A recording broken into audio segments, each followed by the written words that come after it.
Hello everybody, welcome back to Yoruba TV. If you're new here, you're welcome. Kindly click that subscribe button on your screen. Like, comment, and share this program. Ẹ jọ̀ọ́, ẹ bá wa fi Adébímpé lẹ̀ o. Ẹ má drag Adébímpé o. Let's not forget, Mr. K. Ẹ lẹ sọ pé ẹ̀ ń wọ́bìnrin tó máa so yín mọ́lẹ̀. Àti bá yín rí client Adébímpé ni o. Àwọn eléyìí lè squirt dàkú. Àti bá yín rí client Adébímpé ni o. Màá mú CV ẹ̀ wá, ẹ má worry. In fact, CV gan ta ní online, ó tiẹ̀ ti wà okay. Ẹ ṣáà rí testimony láti ara ọkọ ọ̀rẹ́ ẹ̀ tó lọ jágbá. Ẹ ń gbọ́ testimony tó sọ pé dàdí. Ẹ jẹ́ ká Adébímpé polówó òbò ẹ̀ ó nídìí ọkọ. Báwo lẹ ṣe fẹ́ kó rọ́kọ tí ò bá polówó òbò ẹ̀? Olóbò òun precious, of course. Of course, ó precious to the point that ó tún lọ já ọkọ ọ̀rẹ́ ẹ̀ gbà. Ọkọ ọ̀rẹ́ ẹ̀ tó wá describe gbogbo ẹ̀ ṣe rí online. Baba Brown Shoe. Ó tún lọ já ọkọ ọ̀rẹ́ ẹ̀ gbà níbi tó bò yẹn precious dé. Ló fi ń bímọ fún different men. Bàbá ọ̀tọ̀. Òbò ẹ̀ precious lóòótọ́. Alára ní ń gbéra ga. Ẹ̀yin tẹ́ ẹ̀ pè ní figure 8. Ẹ̀yin ni mo bá rí báwí. Oríṣiríṣi ló wà lórí social media. I mean, the show is funny. You know, she's going through a lot. And you guys are not understanding. You guys are not understanding. Pé woman yẹn, she's going through a lot. You know, she lost her job. She lost her license. She needs money. You know, now things will be a little bit hard. So she's trying to balance things up. She's trying to control what she says on social media because ojú ẹ̀ ti bó. She's trying to. So, of course, kí lẹ expect kó result sí? There's no show anymore. Everything has calmed down recently. Kò sógun mọ́, kò sọ̀tẹ̀ mọ́ lórí social media. Àwọn àyàtọ̀ táwọn tí àwọn fìjàbí lórí Facebook o.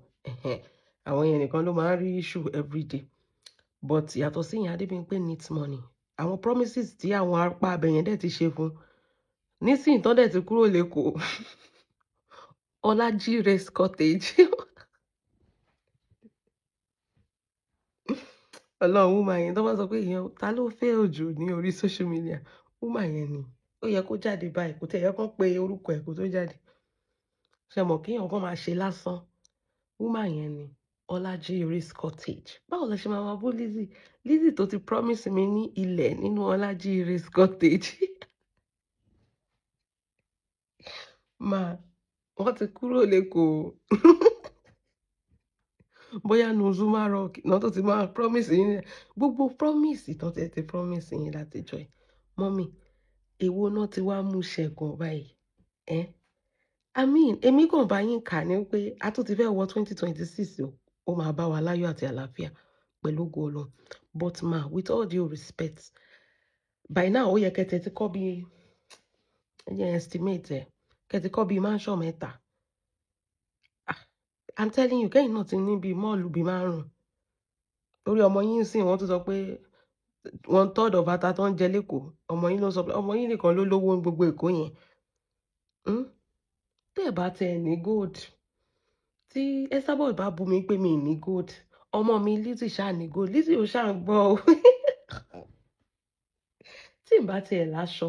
Ọmọ mi Lizzy ṣáà láṣọ. Ó máa daṣọ bò mí.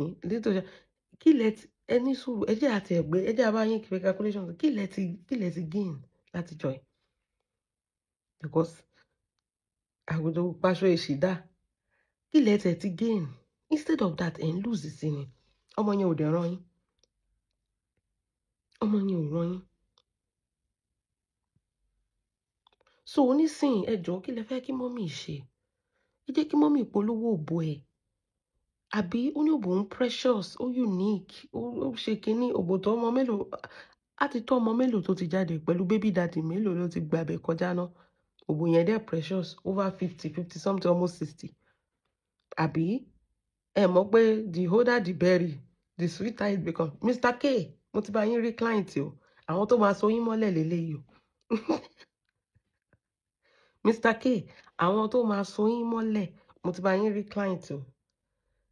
Ẹ máa gbélé ibẹ̀ ni. Òbò yín máa ń fountain ni òbó eléyìí kò sí pé kíní ní ìdá tí máa fomi wọn omi máa jáde Mósè sì fi igi sọ àpáta yẹn omi sì tú jáde. Ẹ jẹ́ kí wúwà ìpolówó bo ẹjọ́ ó ní decline ṣẹ̀dẹ̀ wá rí ń sìn wọ́n ní kẹ́ má máa bo ẹnu tí nǹkan bá ń ṣe yín tí ò bá ṣe pé ó sọ síta ń sìn pé òbò ń precious tó advertise òbò ẹ̀ fún wa ẹjọ́ báwo la ṣe máa bá rí èmi ti bá yín rí client ẹ̀yọ̀ kan Mr. K wà bíbá ó yẹ kó máa gbọ́ bẹ́yìn èmi ti bá yín rí client o Mr. K thank you for yesterday God bless you sir mo ti bá yín rí client o Mr. tábà gbé yín sẹ́gbẹ̀ẹ́ ara ẹ máa manage ẹ̀ ni ẹ máa manage ẹ̀ ni ikú ti bó gbogbo ẹ̀ bọ̀ ẹ máa fi ọwọ́ àbí kẹ́ lo kíní ṣé lift náà máa ń pè fourth lift àbí kí lẹ máa ń pè kí lóyìnbó kíní ẹ jẹ́ bá mi fòyìnbó sí tó máa fi ẹ máa fi fà sókè báyìí ẹ máa rí gbogbo ẹ máa rójú bo ṣàǹbẹ òbò tó precious yẹn máa rí ikú ti bó gbogbo ẹ má mind ẹ má mind ẹ ti understand ẹ jẹ́ kó máa polówó bọ̀ ẹ̀ ọjọ́ tí ń dàgbà kò ṣiṣẹ́ mọ́ kò sí nǹkan kan mọ́ ọmọ tó dẹ̀ promise ẹ̀ ní heaven and earth ọmọ ti jápa lọ sàbújá ẹ jọ kí ló fẹ́ jẹ wọ́n ti gba license lọ́wọ́ ẹ̀ Facebook ò dẹ̀ sanwó mọ́ bíi ti tẹ́lẹ̀ ẹ jọ kí lẹ expect pé kó ṣe kí ló fẹ́ jẹ she go chop now ó máa jẹun now so ẹ jọ ẹ jẹ́ kó polówó bọ̀ ẹ̀ o free ni ọ̀fẹ́ la fún wa ọ̀fẹ́ nígbàlà at least tó bá yẹ pé wọ́n rí bọ̀bọ̀ kan tó ń rọra ara yẹn mú báyìí ìyẹn àtẹ máa fọ́ǹtì gbogbo bills ṣe ti understand it sin ọkàn woman yìí máa balẹ̀ so tó bá sọ pé bóun precious ó precious náà nìyẹn ó precious náà nìyẹn kò ń pín fún anybody àwọn ọkọ ọ̀rẹ́ ẹ̀ nìkan ló máa ń pín fún bẹ́ẹ̀ ni ó máa ń fi òbò ẹ̀ spite àwọn èèyàn ni àbí kí lẹ́ni ṣé kì í ṣe pé ó fẹ́ wá fi spite ẹ̀ sábọ̀ tó jẹ́ pé kí ni ẹ̀ bounce back ṣé mo the worst thing ó rò pé she thought she's the main character nígbà tí Gaddafi mú lọ sí ilé family house she thought she has won in life Esabod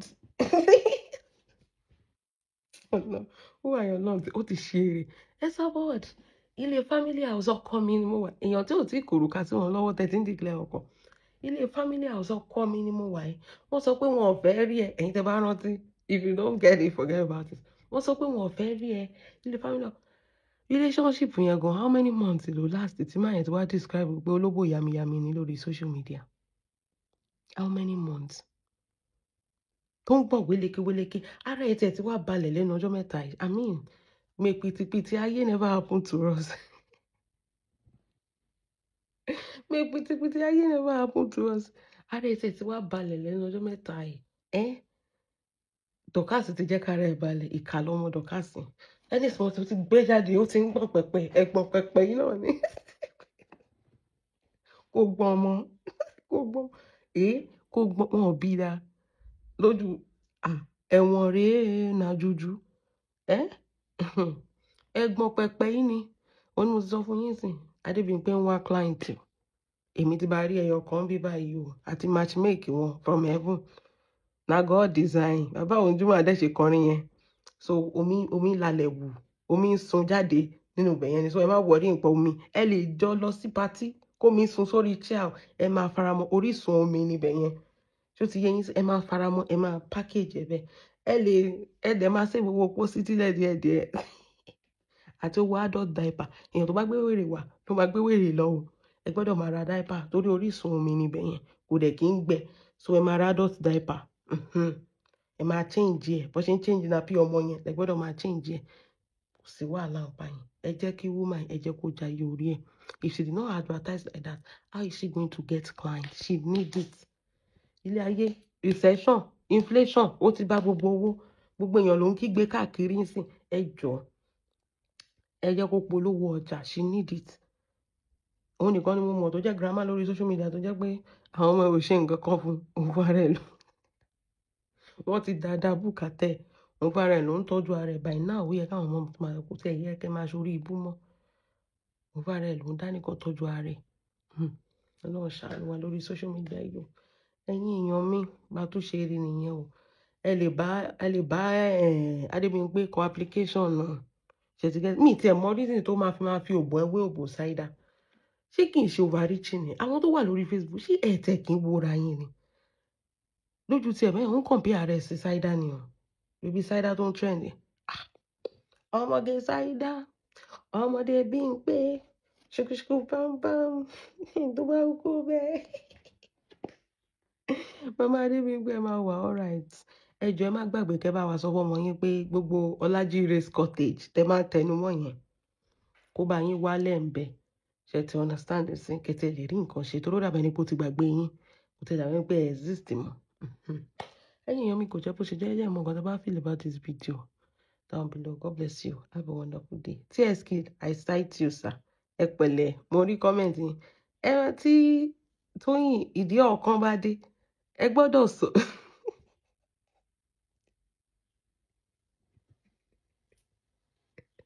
Ẹ gbọ́dọ̀ sọ nǹkan tó ṣe fún yín o. Mi rò pé anybody tó hate Tóyìn.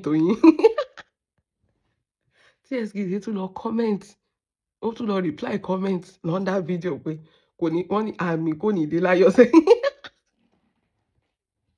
Kí ló ṣẹlẹ̀? Ẹ burú gan o. Kò sí wàhálà ẹ jẹ́ àmọ́ lẹ́yìn yan mi. Mi ò mọ̀ pé Tóyìn ti ṣe gbogbo ayé bẹ́yẹn o.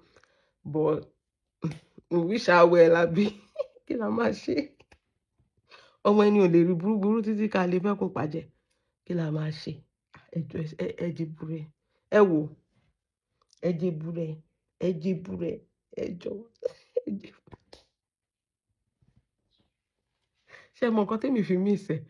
Thanks special number tó máa ń ṣe yẹn lèmi fi mí ìsẹ̀. Èmi fẹ́ wá wo àwọn èèyàn tó tún máa dúpẹ́ lọ́wọ́ ẹ̀ tó bá ṣe dé. I would like to thank my mommy. My mommy. Ẹ jọ̀ọ́ ta ni kí n dúpẹ́ lọ́wọ́ ẹ̀? Èmi fẹ́ mọ àwọn tó fẹ́ dúpẹ́ lọ́wọ́ ẹ̀ tó bá ti dé.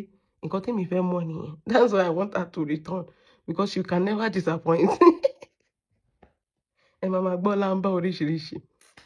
Ẹ̀yin tèmi kò jẹ́ bó ṣe jẹ́. Ẹ jẹ́ kí n mọ nǹkan tó bá feel about this video down below. God bless you. Have a wonderful day. Bye.